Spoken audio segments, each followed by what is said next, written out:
इतिहास गवाह है कि ऐसे बड़े मौके आए कि सूबा सरकारां ने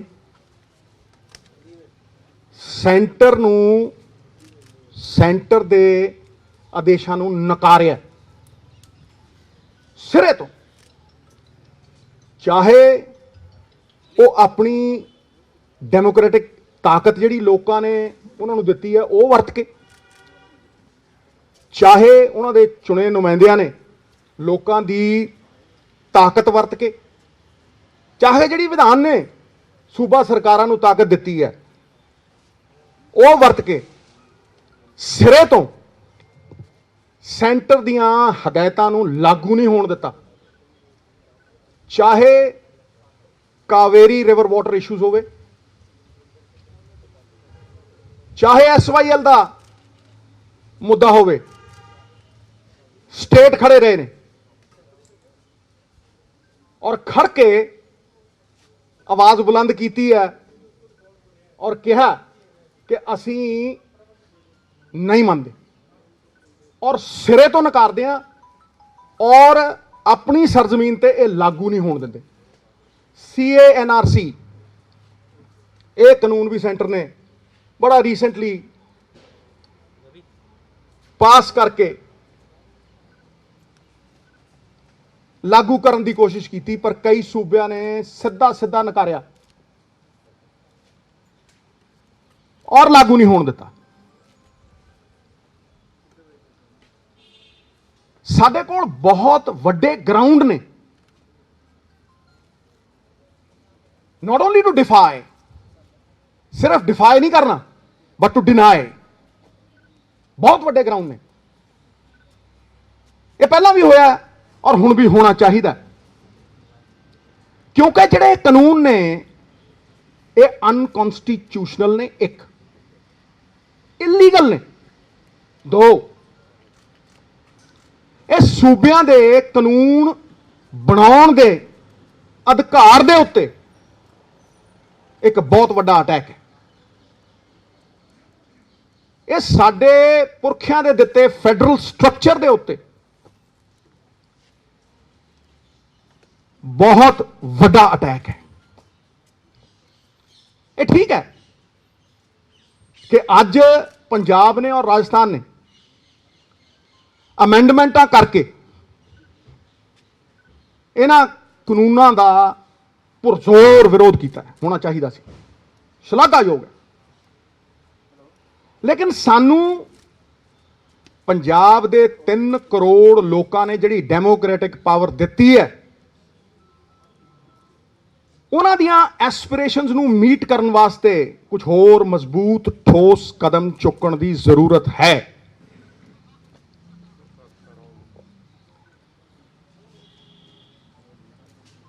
क्योंकि अगर मैं ये देखदा अज इन्हां कानूनों वाल, तो मैं उस हदायत नूं भी देखदा जिहड़ी तारीख ने और इतिहास ने साडे गुरुआं ने, पीरां ने, पैगंबरां ने सानू दिती। तारीख ने सदा ही सिख कौम को दिया है ये पैगाम कि हक मांगना तौहीन है, हक छीन लिया जाए। ये हक खोना पैना, क्योंकि कोई भी चीज़ गैर कानूनी है। और मैं थोनू अज पूरी तरह प्रूव करूंगा कि किस तरह ये तिन्ने काले कानून सूबे के अधिकारों को खोंदे है। अनकॉन्स्टिट्यूशनल ने, they impinge and impede on the spirit of the constitution. Unconstitutional ने ये तिन्ने काले कानून पंजाब नूं नीलाम, जमीनां नीलाम और पंजाब नूं गुलाम बनाने का प्रयास है, जिहड़ा कि कोई पंजाबी स्वीकार नहीं कर रहा। ਉਹਦਾ एक प्रमाण है कि 2 करोड़ पंजाबी बाहर ते 3 करोड़ इत्थे। पार्टियां तो उत्ते उठ के हरेक इस गल दे उत्ते खड़ा है कि इन्हां नूं लागू नहीं होण देना। ਇਹਨਾਂ ਨੂੰ ਇੰਪਲੀਮੈਂਟ ਨਹੀਂ ਹੋਣ ਦੇਣਾ। ਇਤਿਹਾਸ ਦੁਹਰਾ ਰਿਹਾ। ਹੁਣ ਮੈਂ ਤੁਹਾਨੂੰ ਇਹ ਦੱਸ ਦਿੰਦਾ ਕਿ how are these 3 farm laws unconstitutional and illegal? It's very clear.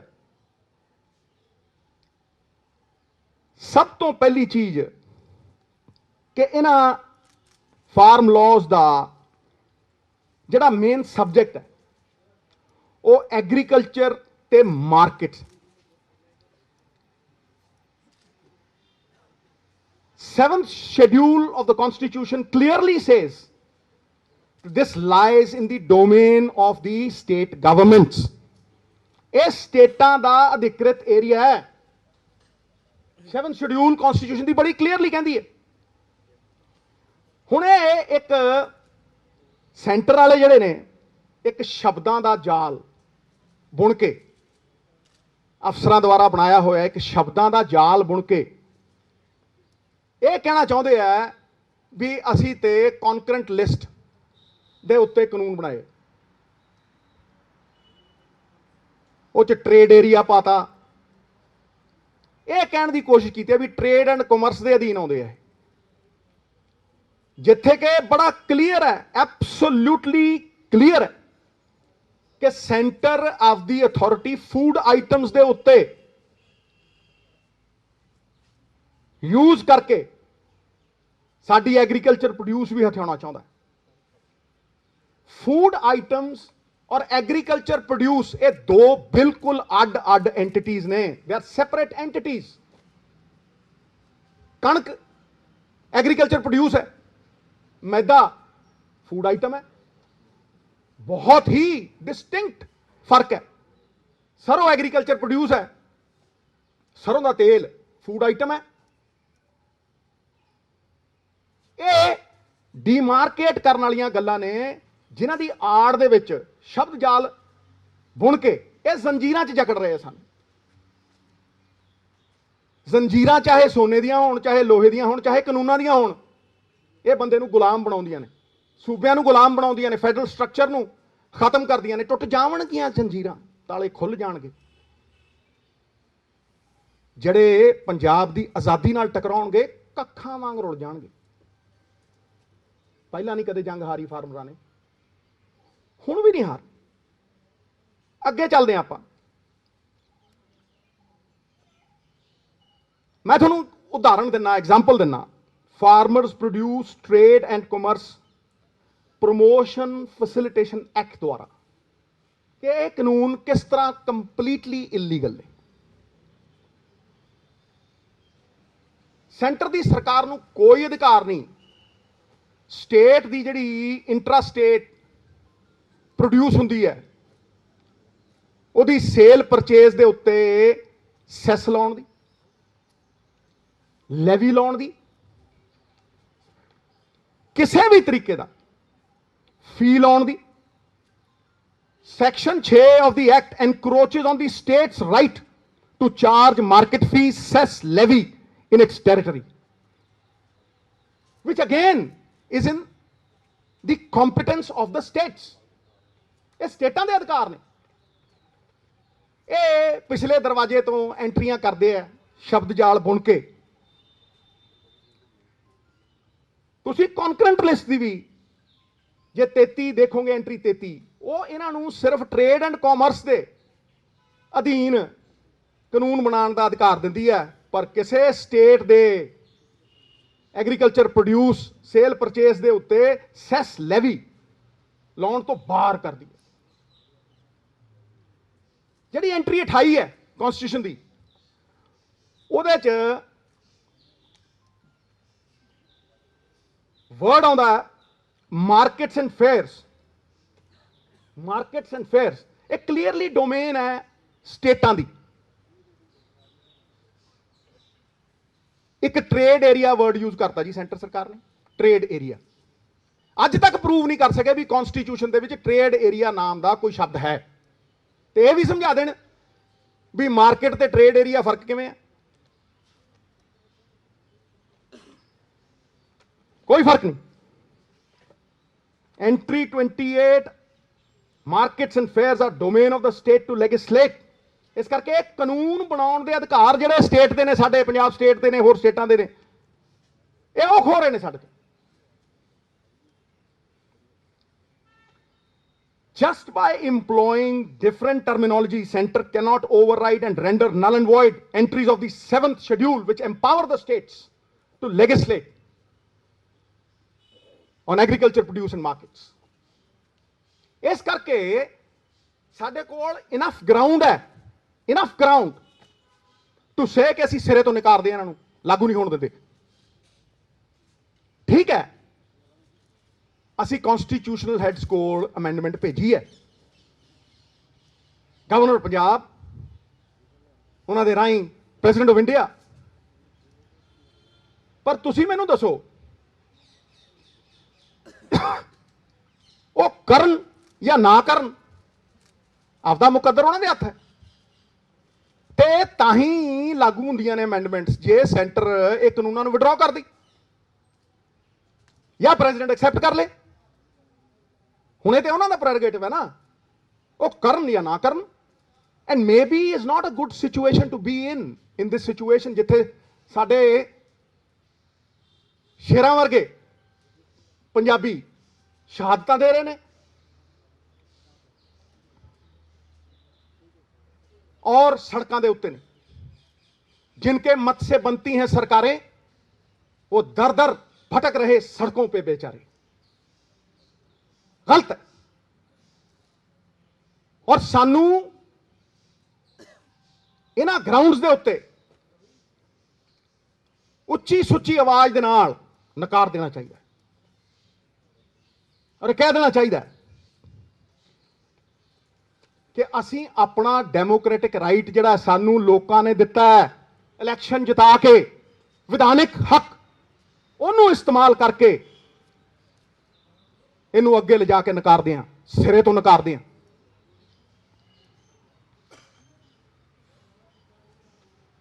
हुण मैं इस तो अगे वधा।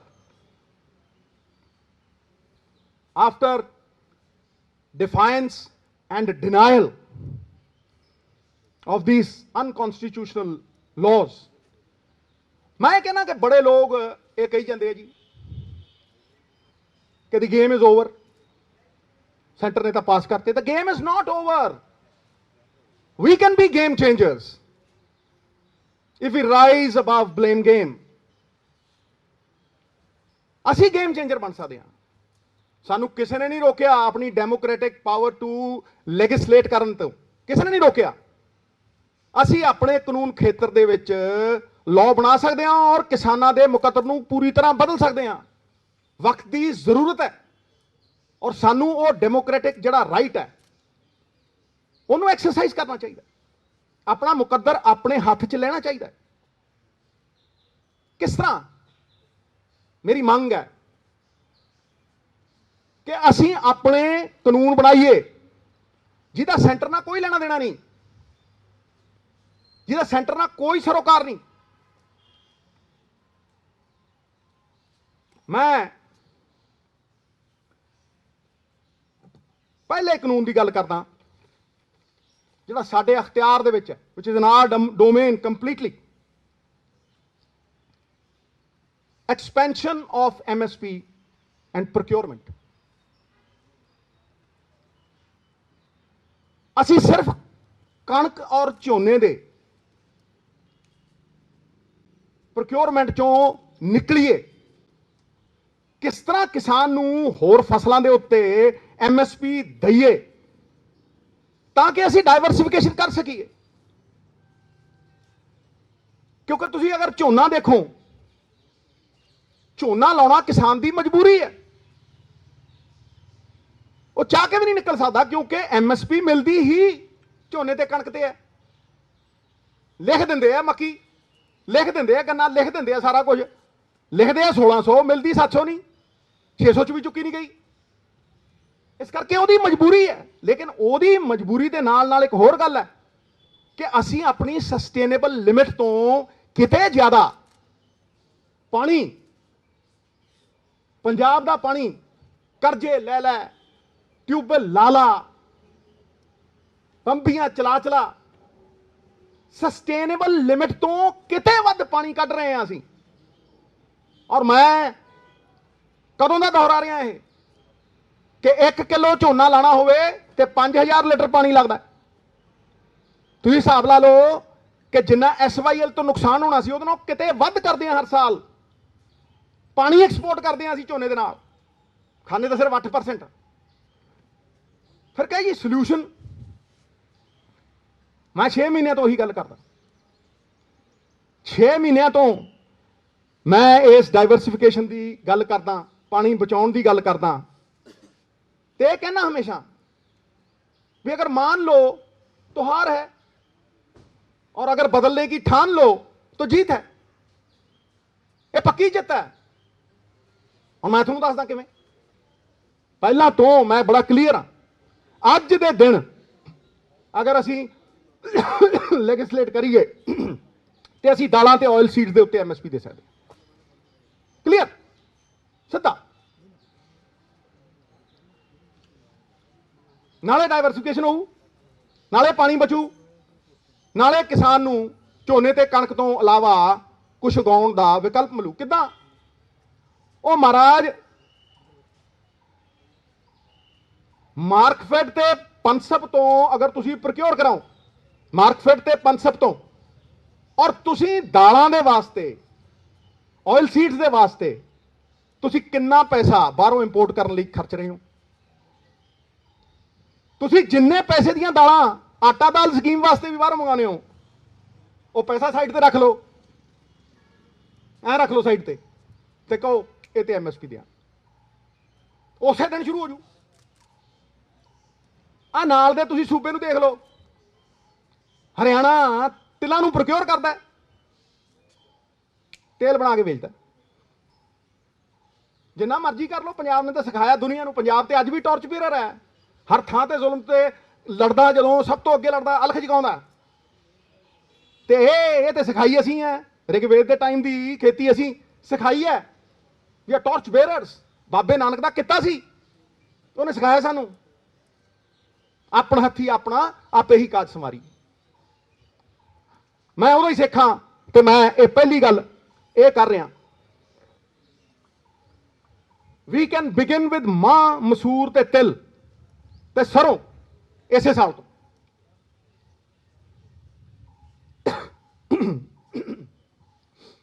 सितंबर दे विच मैं सब्जियां की गल की थी, सितंबर 6 महीने पहला। हुण होर भी करदे, बहुत चंगी गल है, मैं स्वागत करता। पर मैं ये पहले दे विच क्यों नहीं ऐड किया? क्योंकि एक सिस्टम है, एक प्रोसीजर है। दूजा जिहड़ा मैं कानून बनाउण की गल करदा, वो इस चीज़ नूं फैसिलिटेट करूगा। चॉइस साडी है। हौली हौली हौली हौली तुसीं जिन्ना मर्जी प्रोग्रेस कर लो, धीरे धीरे रे मना धीरे सब कुछ होए, माली सींचे 100 घड़ा ऋतु आए फल होए।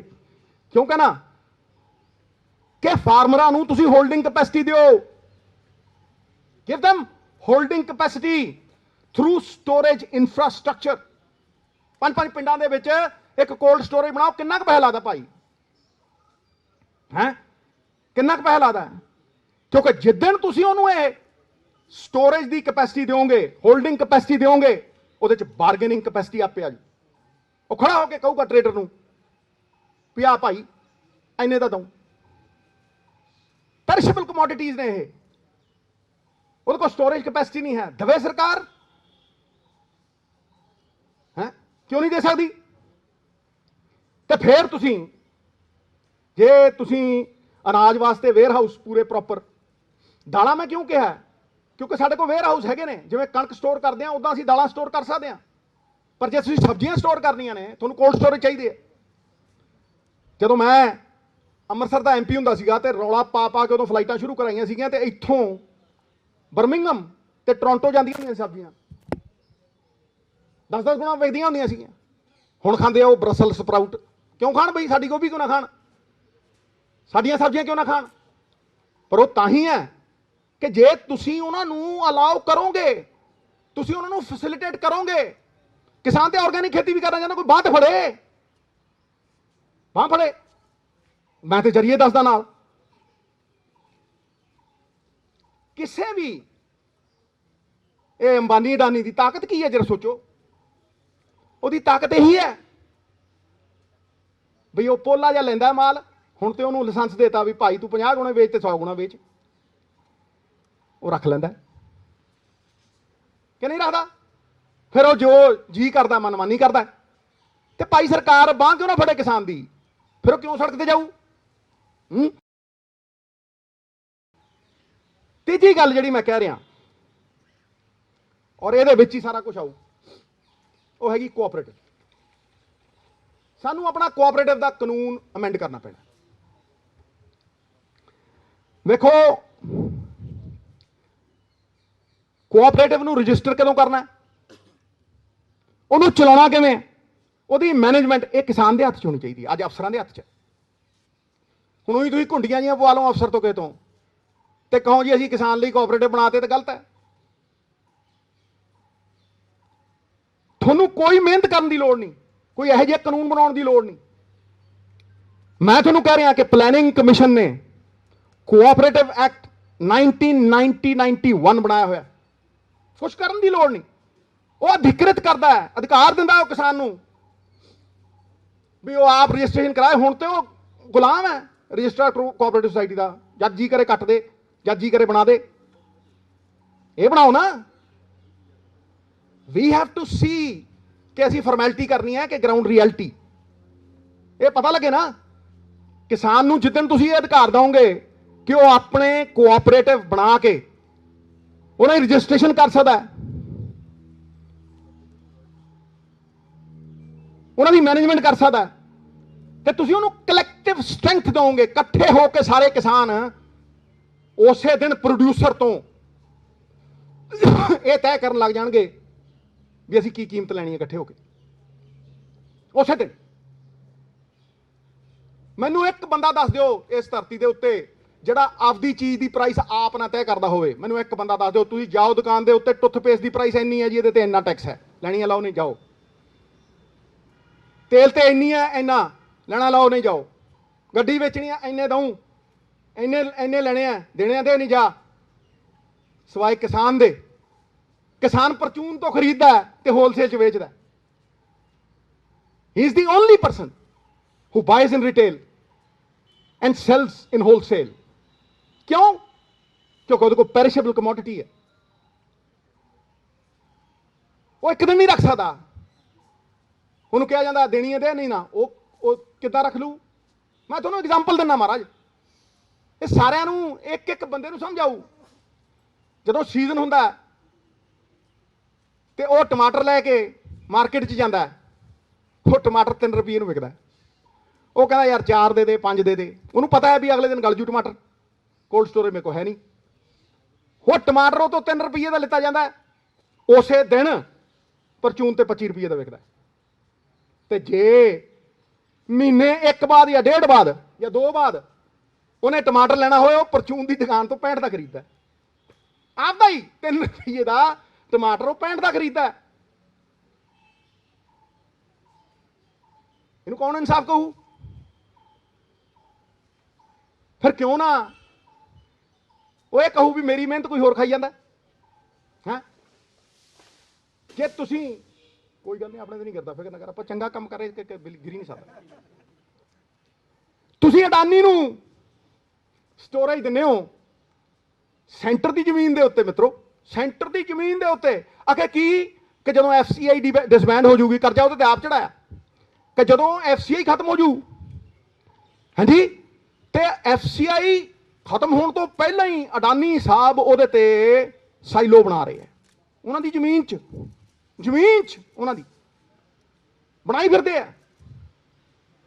12 ਲੱਖ ਮੀਟ੍ਰਿਕ ਟਨ ਦੀ ਸਟੋਰੇਜ ਦੇਈ ਫਿਰਦੇ ਆ। ਹੁਣ ਕਹਿੰਦੇ 3 ਸਾਲਾਂ 'ਚ 25 ਲੱਖ ਮੀਟ੍ਰਿਕ ਟਨ ਕਰ ਇਹ ਸਟੋਰੇਜ। ਤੇ ਦੇਖੋ ਤੁਸੀਂ ਸਟੋਰੇਜ ਤੇ ਕੀ ਕਹਿੰਦੇ ਆ।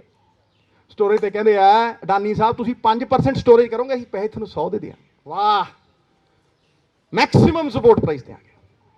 ਬੱਲੇ ਉਹ ਬੱਲੇ, ਗੰਨੇ ਚੂਪਣ ਨੂੰ ਬਾਂਦਰੀ, ਡੰਡੇ ਖਾਣ ਨੂੰ ਰਿਚ ਹੈ। ਪੂਰੀ ਸਟੋਰੇਜ ਤੁਹਾਨੂੰ 5% ਤੁਸੀਂ ਸਟੋਰੇਜ ਕਰੋਗੇ, 100 ਦੇਾਂਗੇ ਤੁਹਾਨੂੰ। 5% ਤੁਹਾਡੀ ਸਟੋਰੇਜ ਹੋਊਗੀ, ਤੁਹਾਨੂੰ 100 ਦੇਾਂਗੇ। ਤੇ ਕਿਸਾਨ ਨੂੰ ਕਹਿੰਦੇ ਤੈਨੂੰ ਮਿਨੀਮਮ ਸਪੋਰਟ ਪ੍ਰਾਈਸ ਨਹੀਂ ਦੇਾਂਗੇ। ਕੀ ਕਹਾਂ, है जी, ਤੁਹਾਨੂੰ ਮੈਕਸਿਮਮ ਸਪੋਰਟ ਪ੍ਰਾਈਸ ਦੇਾਂਗੇ, ਕਿਸਾਨ ਨੂੰ ਅਸੀਂ ਮਿਨੀਮਮ ਸਪੋਰਟ ਪ੍ਰਾਈਸ ਨਹੀਂ ਦਿੱਤੇ। ਜਿੱਦਣ ਤੁਸੀਂ ਇਹ ਕਰੋਗੇ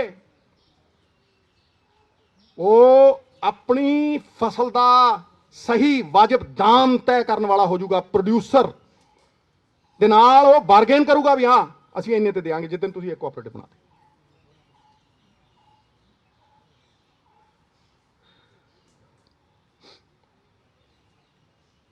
ਅਗਲੀ ਜਾਲੀ ਮੈਂ ਗੱਲ ਕਰਨੀ ਚਾਹੁੰਦਾ,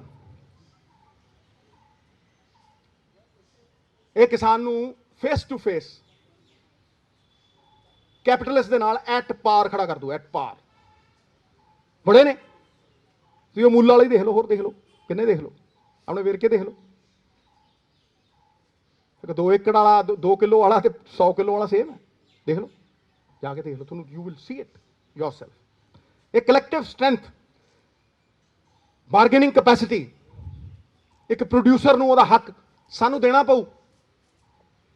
ਨੰਬਰ 3, ਨੰਬਰ 4 ਹੀ ਹੋ ਗਿਆ, ਕੋਆਪਰੇਟਿਵ ਹੋ ਗਏ, ਫਿਰ ਇਹ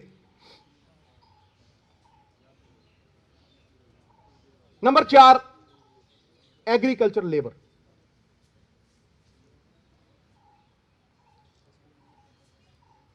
ਕੋਈ ਪ੍ਰੋਫੈਸਰ ਹੋਵੇ, ਕੋਈ ਪੋਲੀਟੀਸ਼ੀਅਨ ਹੋਵੇ, ਸਰਕਾਰੀ ਇੰਪਲੋਈ ਹੋਵੇ, ਕੋਈ ਹੋਵੇ, ਉਹਦੀ ਇੱਕ ਫਿਕਸ ਤਨਖਾਹ ਹੈ, ਉਹਦੇ ਤੇ ਇਨਕਰੀਮੈਂਟ ਨੇ, ਉਹ ਵੱਧਦੀ ਹੈ ਔਰ ਉਹਨੂੰ ਬੜੇ ਸਿਸਟਮ ਦੇ ਨਾਲ ਵਧਾਇਆ ਜਾਂਦਾ। 50 ਕਰੋੜ ਲੋਕ ਇਸ ਦੇਸ਼ ਦੇ ਵਿੱਚ ਇਹੋ ਜਿਹੇ ਨੇ ਜਿਨ੍ਹਾਂ ਨੂੰ ਇੱਕ ਡੰਗ ਰੋਟੀ ਨਹੀਂ ਮਿਲਦੀ, ਮਜ਼ਦੂਰ ਹੈ ਜੀ। 80% ਪੰਜਾਬ ਇਹੋ ਜਿਹਾ ਜਿਹੜਾ ਇਨਫਾਰਮਲ ਇਕਨੋਮੀ 'ਚ ਕੰਮ ਕਰਦਾ। ਉਹ ਮਜ਼ਦੂਰ ਜਿਹਦੀ ਬਾਂਹ ਫੜਨੀ ਚਾਹੀਦੀ ਹੈ ਸਰਕਾਰ ਨੂੰ, ਜੈਕਾਰ ਹੋਊਗੀ। ਪ੍ਰੋਫੈਸਰਾਂ ਦੀਆਂ ਪੋਲੀਟੀਆਂ ਫਿਕਸਡ ਵੇਜਿਸ ਨੇ, ਐਨੂਅਲ ਇਨਕਰੀਮੈਂਟ ਨੇ, ਔਰ ਬਦਕਿਸਮਤੀ ਨਾਲ ਸਾਡੀ ਪਛਾਣ, ਸਾਡੀ ਜਾਨ ਕਿਸਾਨ MSP ਲਈ ਲੜ ਰਿਹਾ। ਮੈਂ ਮੰਗ ਕਰਦਾ, ਇਹ ਤਾਂ ਦੇਖ ਹੀ ਲਿਆ ਕਿ ਸਰਕਾਰਾਂ ਕਾਰਪੋਰੇਟਸ ਲਈ ਕੀ ਕਰਦੀਆਂ ਨੇ, 0.1% ਲੋਕਾਂ ਲਈ ਕੀ ਕਰਦੀਆਂ ਨੇ, 5-5 ਲੱਖ ਕਰੋੜ ਰੁਪਈਆ ਛੱਡਦੀਆਂ ਨੇ, ਰੈਵਨਿਊਜ਼ ਫੋਰਗੋਨ ਛੱਡਦੀਆਂ ਨੇ, 17 ਲੱਖ ਕਰੋੜ ਰੁਪਈਆ ਬੈਂਕਾਂ ਦਾ ਚੁਕਾਤਾ, NPA ਸਾਂਠ ਗਾਂਠ ਨਾਲ, ਕਿਸੇ ਪ੍ਰਾਈਵੇਟ ਬੈਂਕ ਦਾ ਨਹੀਂ ਹੈ, ਸਾਰਾ ਸਰਕਾਰੀ ਬੈਂਕਾਂ ਦਾ ਚੁਕਾਤੇ ਸਾਰੇ, ਹੈ ਜੀ। ਇਹ ਜਾਣਦੇ ਹਾਂ ਅਸੀਂ ਵੀ ਉਹਨਾਂ ਲਈ ਕੀ ਕਰ ਰਹੇ, ਪਰ ਮੈਂ ਮੰਗ ਕਰਦਾ ਕਿ ਮਨਰੇਗਾ ਲਾਈਕ ਇਨਕਮ ਸਪੋਰਟ 2-2.5 ਏਕੜ ਵਾਲੇ ਕਿਸਾਨ ਦੇ ਖੇਤ ਦੇ ਵਿੱਚ, ਚਾਹੇ ਕਿਸਾਨ ਜਾਵੇ ਚਾਹੇ ਮਜ਼ਦੂਰ ਜਾਵੇ, ਉਹਨੂੰ ਮਨਰੇਗਾ ਲਾਈਕ ਵੇਜ ਸਪੋਰਟ ਮਿਲਣੀ ਚਾਹੀਦੀ ਹੈ। ਮੈਂ ਮੰਡੀ ਗਿਆ, ਸਬਜ਼ੀ ਮੰਡੀ, ਮੈਂ ਧਾਰਾ ਦੀ ਗੱਲ ਕਰਦਾ, ਮੰਡੀ ਗਿਆ ਮੈਂ, ਉੱਥੇ ਮੰਡੀ ਇੱਕ ਮਜ਼ਦੂਰ ਨਾਲ ਮੈਂ ਗੱਲ ਕੀਤੀ, ਮੈਂ ਕਿਹਾ ਭਾਈ ਤੇਰੀ ਕਿੰਨੀ ਦਿਹਾੜੀ ਹੈ? ਉਹ ਕਹਿੰਦਾ ਜੀ 250। ਮੈਂ ਕਦੋਂ ਤੋਂ ਹੈ? ਉਹ ਕਹਿੰਦਾ ਜੀ ਪਿਛਲੇ 1.5-2 ਸਾਲਾਂ ਤੋਂ 250 ਹੀ ਹੈ। ਮੈਂ ਵਧੀ ਹੈ 5 ਰੁਪਏ 10 ਰੁਪਏ? ਕਹਿੰਦਾ ਨਾ ਜੀ। ਮੈਂ ਦਾਲ ਕਿੰਨੇ ਦੀ ਹੋ ਗਈ? ਕਹਿੰਦਾ ਜੀ 6 ਮਹੀਨਿਆਂ 'ਚ 50 ਰੁਪਏ ਤੋਂ ਦਾਲ 120 ਹੋ ਗਈ ਤੇ 150 ਤੇ ਖੜੂਗੀ। ਕਹਿੰਦਾ ਜੀ ਟਮਾਟਰ ਬਹੁਤ ਵੱਧ ਗਏ। ਕਹਿੰਦਾ ਜੀ ਮਟਰ ਅੱਜ 110 ਨੂੰ ਮਿਲਦਾ ਹੁੰਦਾ ਸੀ ਪਹਿਲਾਂ 10 ਨੂੰ। ਮੈਂ ਕਿਹਾ ਫਿਰ ਤੇਰੀ ਤਨਖਾਹ ਜਾਂ ਤੇਰੀ ਦਿਹਾੜੀ 250 ਤੋਂ ਕਿਸੇ ਨੇ 260 ਵੀ ਕੀਤੀ ਹੈ? ਕਹਿੰਦਾ ਨਾ। ਮਤਲਬ ਜਦੋਂ ਕੀਮਤ ਵਧਾਈ ਤੁਸੀਂ ਦਾਲ ਦੀ ਦੁੱਗਣੀ, ਤੇ ਜਦੋਂ ਤੁਸੀਂ ਕੀਮਤ ਬਣਾਈ ਮਟਰ ਦੀ 10 ਗੁਣੀ ਤੇ ਹੋਰ ਚੀਜ਼ਾਂ ਦੀ, ਮਿੱਤਰਾਂ ਨਾਲ ਸ਼ੇਰ ਪਾਣੀ ਪਰੇ ਕਰ, ਜਦੋਂ ਉਸ ਇਨਫਲੇਸ਼ਨ ਦੇ ਨਾਲ, ਉਸ ਮਹਿੰਗਾਈ ਦੇ ਨਾਲ ਕਿਸੇ ਗਰੀਬ ਦੀ ਜਿਹੜੀ ਦਿਹਾੜੀ ਹੈ ਉਹਨੂੰ ਲਿੰਕ ਕੀਤਾ, it should be linked to inflation. ਤੁਸੀਂ ਅਡਾਨੀ ਦਾ ਸਾਈਲੋ ਲਿੰਕ ਕੀਤਾ, ਲਾ ਜਾ ਮੇਰਾ ਕੋਈ, ਮੈਂ ਤਾਂ ਪਹਿਲਾਂ ਦਾ ਬੁਲਾਉਣਾ, ਆਓ ਬੈਠੋ। ਅਡਾਨੀ ਨੂੰ ਜਿਹੜੀ ਪੇਮੈਂਟ ਮਿਲੂਗੀ ਉਹ ਇਨਫਲੇਸ਼ਨ ਦੇ ਨਾਲ ਲਿੰਕ ਹੋਈ ਹੈ, ਉਹ ਇਨਫਲੇਸ਼ਨ ਦੇ ਹਿਸਾਬ ਦੇ ਨਾਲ ਮਿਲੂਗੀ। ਜਿੰਨੀ ਜਿੰਨੀ ਕੀਮਤ ਵਧੂ ਉਨੀ ਉਹਨੂੰ ਉਹਦੀ ਸਟੋਰੇਜ ਦੀ ਵੀ ਬਾਕੀ ਵੀ ਪੈਸੇ ਮਿਲਣਗੇ ਉਹਨੂੰ। ਲੇਕਿਨ एक लेबरर नूं नहीं। मैं क्यों कह रहा, मैं एक सत्थ च बैठा अटारी, उत्थे एक मेरा वीर मेरा हथ फड़ के मैनूं कहंदा सिद्धू साहब मैं मटर लाउणा, कहंदा जे 2 रुपये मटर की लवाई है तो लेबर भी मैनूं 2 देनी चाहिए, मैनूं बचदा ही कुछ नहीं। जदों तुसीं खेत 'च जांदी उहदी लेबर नूं वेज सपोर्ट दिओगे तो तुसीं खत्म कर दिओगे। ਜਿਹੜੇ 2 रुपये ਉਹ ਦਿੰਦਾ ਲੇਬਰ ਨੂੰ, ਜਦੋਂ ਸਰਕਾਰ ਇਨਫਲੇਸ਼ਨ ਦੇ ਨਾਲ ਲਿੰਕ ਕਰਕੇ ਬਕਾਇਆ ਪੇ ਕਰੂਗੀ ਤੇ ਬੱਲੇ ਬੱਲੇ ਹੋਊ, ਨਾਲੇ ਗਰੀਬ ਦੀ ਨਾਲੇ ਕਿਸਾਨ ਦੀ, ਛੋਟੇ ਦੀ। ਸੁਣ ਲਓ, ਇਕਨੋਮਿਕਲੀ ਜਿਹੜੇ 2.5 ਏਕੜ ਵਾਲੇ ਨੇ, 4 ਏਕੜ ਵਾਲੇ ਨੇ, ਮੈਂ ਤਾਂ ਕਹਿੰਦਾ 5 ਏਕੜ ਵਾਲਿਆਂ ਨੂੰ ਦਿਓ। ਵੈਸੇ ਵੀ ਤੁਸੀਂ ਸਨਮਾਨ ਪੱਤਾ ਹੀ ਦੇ ਦਿਓ ਉਹਨੂੰ, ਕਿਉਂਕਿ ਉਹ ਖੇਤ 'ਚ ਮਿੱਟੀ ਨਾਲ ਮਿੱਟੀ ਹੋ ਰਿਹਾ। ਡਿਮਾਂਡ ਡਰਿਵਨ ਹੈ ਇਹ ਮਨਰੇਗਾ, ਹਾਂਜੀ। ਸੈਂਸੈਕਸ ਹੋਇਆ ਪਿਛਲਾ 2011 ਦਾ, ਇਹ 10 ਸਾਲ ਪਹਿਲਾਂ ਹੋਇਆ ਜਿਹੜਾ, ਹਾਂਜੀ। ਉਹ 'ਚ ਦਲਿਤ ਵੀਰ ਪੰਜਾਬ ਦੇ ਵਿੱਚ 32% ਸੀ। ਅੱਜ 10 ਸਾਲ ਬਾਅਦ ਲਾ ਲਓ 35% ਪੱਕੇ ਨੇ। 35-36% ਦਲਿਤ ਵੀਰਾਂ ਕੋਲ 2% ਜ਼ਮੀਨ ਹੈ, ਚਾਹੇ ਰਹਿਣ ਨੂੰ ਹੋਵੇ ਚਾਹੇ ਵਾਹਣ ਨੂੰ। 35% ਦਲਿਤ ਵੀਰਾਂ ਦੀ ਆਬਾਦੀ ਕੋਲ ਸਿਰਫ 2%, ਹਾਂਜੀ। ਉਹਨਾਂ ਦੀ ਬਾਂਹ ਫੜੋ ਨਾ, ਉਹ ਲੇਬਰ ਕਰਦੇ। ਦੇਖ ਲਓ ਜਾ ਕੇ, ਸਵੇਰੇ ਲੇਬਰ ਚੌਂਕ ਖੜ ਜਾਓ, ਉੱਥੇ ਨਹੀਂ ਖੜਨਾ ਜਿਹੜਾ ਕਿਸਾਨ ਦਾ। ਹੋਰ ਛੱਡੋ, ਅੰਮ੍ਰਿਤਸਰ ਦੀ ਸਬਜ਼ੀ ਮੰਡੀ ਸਭ ਤੋਂ ਵੱਡੀ ਹੈ, ਉੱਥੇ ਜਾ ਕੇ ਪਤਾ ਕਰ ਲਓ ਵੀ ਜੋ ਸਿੱਧੂ ਕਹਿੰਦਾ ਸਹੀ ਹੈ ਕਿ ਨਹੀਂ। 250 ਤੋਂ ਵਧੀ ਹੈ। ਇਹ 4 ਚੀਜ਼ਾਂ ਸਾਡੇ ਹੱਥ ਨੇ, ਕਿਸੇ ਸੈਂਟਰ ਵਾਲੇ ਵੱਲ ਨਹੀਂ ਦੇਖਣਾ। ਇਹਨਾਂ ਵੱਲ ਕਿਉਂ ਵੇਖਦੇ ਹਾਂ ਅਸੀਂ? ਕਿਉਂ ਅਸੀਂ ਆਪਦਾ ਨਾ ਮੁਕੱਦਰ ਇਹਨਾਂ ਦੇ ਹੱਥ ਦਈਏ? ਹਾਂਜੀ, ਇਹ ਆਜ਼ਾਦੀ ਸਾਨੂੰ ਸ਼ਹੀਦ ਆਜ਼ਮ ਭਗਤ ਸਿੰਘ ਨੇ ਦਿੱਤੀ। ਸਭ ਤੋਂ ਵੱਧ ਖੂਨ ਡੋਲਿਆ ਪੰਜਾਬੀਆਂ ਨੇ, ਸਭ ਤੋਂ ਵੱਧ ਬਲੀਦਾਨ ਨੇ, ਸਭ ਤੋਂ ਵੱਧ ਅਨਾਜ ਪ੍ਰੋਡਿਊਸ ਕੀਤਾ 2% ਨੇ। ਸਾਡੀ ਜਦੋਂ ਲੋੜ ਸੀ ਉਹ ਤਾਂ ਤਰਲੇ ਮਿੰਨਤਾਂ, ਹੁਣ ਯੂਜ਼ ਐਂਡ ਥਰੋ, मतलब निकल गया है तो पहचानते नहीं। मैं अखीर दे विच ये टिका के कहना,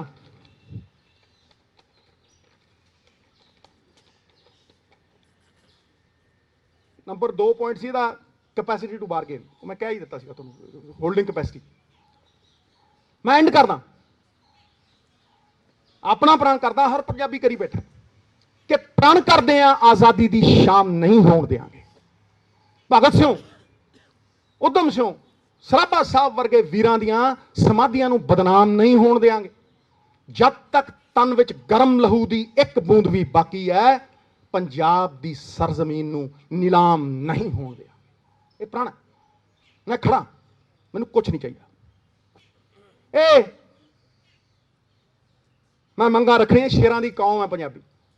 शेर जो काम करदा ना ਉਹ ਅਧੂਰਾ ਨਹੀਂ ਕਰਦਾ। ਬਾਂਸ ਦੇ ਪਿੰਜੜਿਆਂ 'ਚ ਨਾ ਸ਼ੇਰ ਨੂੰ ਤੁਸੀਂ ਕੈਦ ਨਹੀਂ ਕਰ ਸਕਦੇ। ਉਹ ਜੋ ਕੰਮ ਕਰਦਾ ਪੂਰੀ ਤਾਕਤ ਲਾ ਕੇ ਕਰਦਾ, ਅਧੂਰਾ ਨਹੀਂ ਕਰਦਾ, ਪੂਰਾ ਕਰਦਾ। ਇਸ ਕਰਕੇ ਸ਼ੇਰਾਂ ਵਾਂਗ ਨਿਰਣਾ ਲਈ ਔਰ ਇਸ ਕਾਲੇ ਕਾਨੂੰਨਾਂ ਦੀ ਕੈਦ ਦੇ ਵਿੱਚੋਂ ਆਜ਼ਾਦ ਹੋਈਏ। ਸਾਨੂੰ ਹੱਕ ਦਿੱਤੇ ਹੈ, ਜਮਹੂਰੀਅਤ ਦੇ ਹੱਕ, ਲੋਕਤੰਤਰਿਕ ਹੱਕ ਦਿੱਤੇ ਹੈ ਸਾਨੂੰ। ਪੰਜਾਬ ਦੇ ਲੋਕਾਂ ਨੇ ਆਸ ਦੇ ਨਾਲ ਦੇਖਦੇ ਹੈ, ਉਮੀਦ ਦੇ ਨਾਲ ਦੇਖਦੇ ਹੈ, ਵਿਸ਼ਵਾਸ ਦੇ ਨਾਲ ਦੇਖਦੇ ਹੈ। ਔਰ ਮੈਨੂੰ ਆਸ ਹੈ ਕਿ ਅਸੀਂ ਜਿਨ੍ਹਾਂ ਨੂੰ ਜਿਤਾਇਆ ਆਸਾਂ ਦੇ ਨਾਲ, ਉਹਨਾਂ ਦੀ ਪਿੱਠ ਨਹੀਂ ਲੱਗਣ ਦਿਆਂਗੇ। ਬੋਲੇ ਸੋ ਨਿਹਾਲ, ਸਤਿ ਸ੍ਰੀ ਅਕਾਲ। ਥੈਂਕ ਯੂ ਵੈਰੀ ਮੱਚ, ਬਹੁਤ ਬਹੁਤ ਸ਼ੁਕਰੀਆ ਜਨਾਬ। ਦੇਖੋ ਸਰ, ਪਹਿਲੀ ਗੱਲ ਤਾਂ ਐਤਕੀ CLP ਹੋਈ ਨਹੀਂ ਸੀ। ਮੈਂ ਤੇ बैठा ही हाँ, जो बुलाते हैं मैं हमेशा ही जाना। मेरे तो प्रपोजल बंद कमरिया भी ने, खुले आम भी ने, हर थां ते दिते है। भावें मतलब तुसीं हुण गल नूं घुमाइओ ना किसी होर पासे ना लिजाइए। देखो मैं तो प्रपोजल चाहे माइनिंग होवे चाहे कोई प्रपोजल, मैं तो मैनूं लगदा 100 प्रपोजल दिते। देखो जिन्हां ने निर्णय लैणे आ, मेरी देखो असीं ते मंग ही कर सकदे आ। हरेक पॉलिटिशियन मंग करदा है, कोई चिट्ठी लिखदा है, कोई कुछ करदा है। इस करके असीं भी नीवें होके निमाणे होके ਮੰਗ ਕਰਦੇ ਹਾਂ। ਮਹਾਰਾਜ ਮੈਂ ਹਰ ਬਲੂਪ੍ਰਿੰਟ ਦਿੱਤਾ, ਤੁਸੀਂ ਮੇਰੇ ਚੈਨਲ ਦੇ ਉੱਤੇ ਦੇਖ ਲਓ, ਹਰ ਥਾਂ ਤੇ ਚੱਲਦਾ ਉਹ। ਮੇਰੀ ਗੱਲ ਨੂੰ ਸੁਣੋ, ਮੇਰੀ ਬੜੇ ਧਿਆਨ ਨਾਲ ਗੱਲ ਨੂੰ ਸੁਣੋ। ਹਰੇਕ ਚੀਜ਼ ਮੈਂ ਹੀ ਨਹੀਂ ਕਰੀ ਜਾਣੀ। ਇੱਕ ਗੱਲ ਨੂੰ ਸਮਝੋ ਕਿ ਜਦ ਤੱਕ ਸਰਕਾਰ ਇਹਦੇ 'ਚ ਇੰਟਰਸਟ ਦਿਖਾਊਗੀ, ਮੈਨੂੰ ਕਹਿਣਗੇ ਮੈਂ ਪਟਾਕ ਦੇਣੇ ਦੇ ਦੂੰ, ਔਰ ਕੋਈ ਉਹਨੂੰ ਚੈਲੰਜ ਕਰ ਦੂਗਾ ਤਾਂ ਮੈਨੂੰ ਕਹਿ ਦਿਓ। ਮੈਨੂੰ ਦੇਖੋ, ਇੱਕ ਗੱਲ ਨੂੰ ਸਮਝ ਲਓ, ਇਹ ਤੇ ਮੈਂ ਸੁਝਾਅ ਵੀ ਦੇ ਰਿਹਾ, ਮੰਗ ਵੀ ਕਰ ਰਿਹਾ, ਔਰ ਇਹਨੂੰ ਆਪਾਂ ਕਿਸੇ ਹੋਰ ਪਾਸੇ ਨਾ ਲਿਜਾਈਏ। ਜੋ ਮੈਂ ਕਿਹਾ ਉਹਦੇ ਤੇ ਖੜੀਏ। ਇਸੇ ਕਰਕੇ ਮੈਂ ਸਵਾਲਾਂ ਦੇ ਜਵਾਬ ਦੇਣ ਤੋਂ ਕਰਾਉਣਾ, ਕਿਉਂਕਿ ਮੈਂ ਆਪਣੇ YouTube ਚੈਨਲ ਦੇ ਉੱਤੇ ਇਹ ਗੱਲਾਂ ਅੱਜ ਦੀਆਂ ਨਹੀਂ ਕਰਦਾ। ਇਸ ਸੈਪਟੈਂਬਰ 'ਚ ਕਿਹਾ ਸੀ ਮੈਂ, ਸਬਜ਼ੀਆਂ ਸਟੋਰੇਜ ਕਪੈਸਿਟੀ ਐਗਰੀਕਲਚਰ ਤੇ ਕੀ ਕਹਿਣਾ ਚਾਹੀਦਾ, ਸਭ ਕੁਝ ਆਨਲਾਈਨ ਔਨ ਰਿਕਾਰਡ ਪਿਆ, ਔਨ ਰਿਕਾਰਡ। ਦੇਖੋ ਭਾਜੀ, ਅਸੀਂ ਦੇਖੋ ਮੇਰੀ ਗੱਲ ਨੂੰ ਸੁਣੋ, ਅਸੀਂ ਇੱਕ ਦਾਇਰੇ 'ਚ ਬੰਨੇ ਹੋਏ ਆ, ਅਨੁਸ਼ਾਸਨ 'ਚ ਬੰਨੇ ਹੋਏ ਆ। ਜਿਹੜਾ ਹੱਕ ਕਮੇਟੀ ਦੀ ਰਿਪੋਰਟ, ਮੈਂ ਚੇਅਰਮੈਨ ਸੀ, ਨਾਲ ਮਨਪ੍ਰੀਤ ਭਾਜੀ ਸੀ, 2-3 ਵਜ਼ੀਰ ਸੀ, ਪੂਰੀ ਦਿੱਤੀ ਹੋਈ ਆ। ਹੁਣ ਤੁਹਾਡੇ ਥਰੂ ਤੁਹਾਨੂੰ ਦੇ ਸਕਦਾ ਮੈਂ। ਵੇਖੋ ਇਹ ਗੱਲ ਮੈਂ ਇਹਦਾ ਜਵਾਬ ਨਹੀਂ ਦੇਣਾ ਚਾਹੁੰਦਾ, ਕਿਉਂਕਿ ਫਿਰ ਤੁਸੀਂ